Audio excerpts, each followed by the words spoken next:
The green energy dream of Anthony Albanese and Chris Bowen is in tatters tonight. The Labor, Greens and Teals world-first experiment in developing a renewables-plus-storage model that's never succeeded anywhere in the world is so far-fetched that no one else is actually attempting it. Well, it's all falling apart before our very eyes. The latest disaster for Bowen and Albanese is the Queensland Government's decision to scrap funding for the multi-billion-dollar so-called green hydrogen hub to be built at Gladstone after the private partners asked for more money. We took a policy to the election that we were going to respect Queensland taxpayers' money, and the former Labor government had asked Stanwell to invest $1 billion, not funded, not budgeted, by the way, and Stanwell have come to the government wanting more money than on top of the $1 billion that was unfunded, unbudgeted, and that project will not proceed under the new government. That's a pretty clear decision right there, hey? The project will not proceed. Compare that to the evangelical certainty that we've seen from Chris Bowen. Gladstone has a great future, a future built on hydrogen, and our green hydrogen plans in the budget will be very important for Gladstone's future.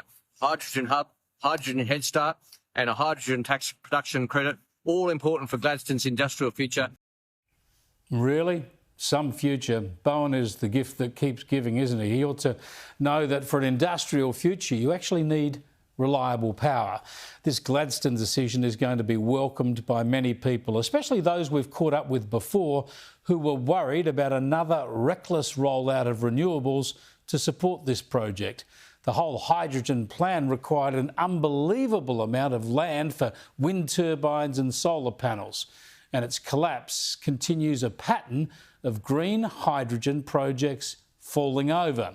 Twiggy Forest Fortescue has scrapped its projects and turned its back on the whole green hydrogen dream. Woodside Energy has also shelved 2 projects in Australia and New Zealand. Origin has withdrawn from a project in New South Wales Hunter Valley, and a Japanese venture in Victoria's Latrobe Valley has also gone up in a puff of nothing. But even as they've fallen over, Bowen has pointed to Gladstone as one that would go ahead. We do have hydrogen hubs around the country, including here in Gladstone. Well, that's kind of awkward now, isn't it? Another green hydrogen plan bites the dust, and the impractical, unfinanced and implausible green zealotry of Labor's green hydrogen is exploding like a standard hydrogen balloon. We have an exciting future going forward in terms of green hydrogen. Under an Albanese Labor government, these jobs will be secure because we'll be leading the global green hydrogen revolution.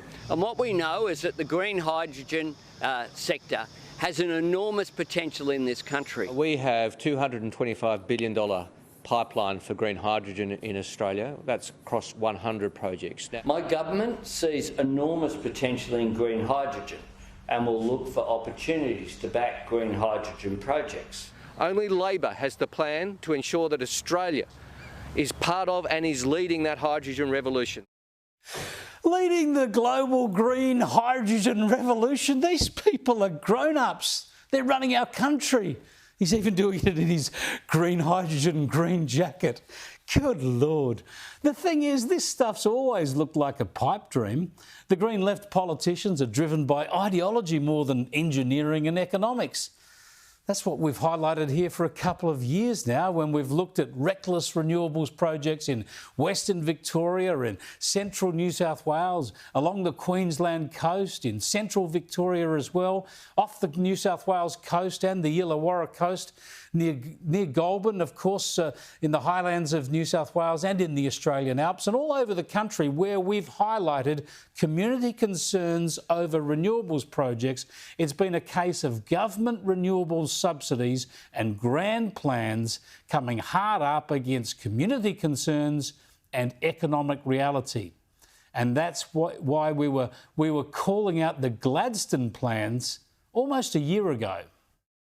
They're proposing to build 10,000 wind turbines and 2,500 square kilometres of solar panels just to power this green hydrogen that they have to produce 4 million tonnes. Yeah, I'll catch up with Colin later. He said in that interview it was insane, and I said that it didn't seem feasible. And here we are, less than a year later, and it's toast. The trouble with all this is that while it all is well and good to laugh at the incompetence of Bowen, our power bills keep going up, our electricity is not as reliable as it used to be, and communities around the country are confronted with these reckless renewables projects that will only make it worse. I mean, have a look at this exchange over the cost of all this on Sky News this morning. What is the total system cost of the renewable plan? Yeah. Let me just make this point, Laura.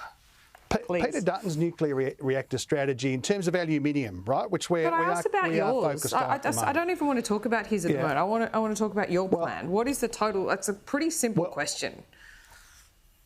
Yeah, well, it's a question that the Energy Minister would be very happy to engage with you about.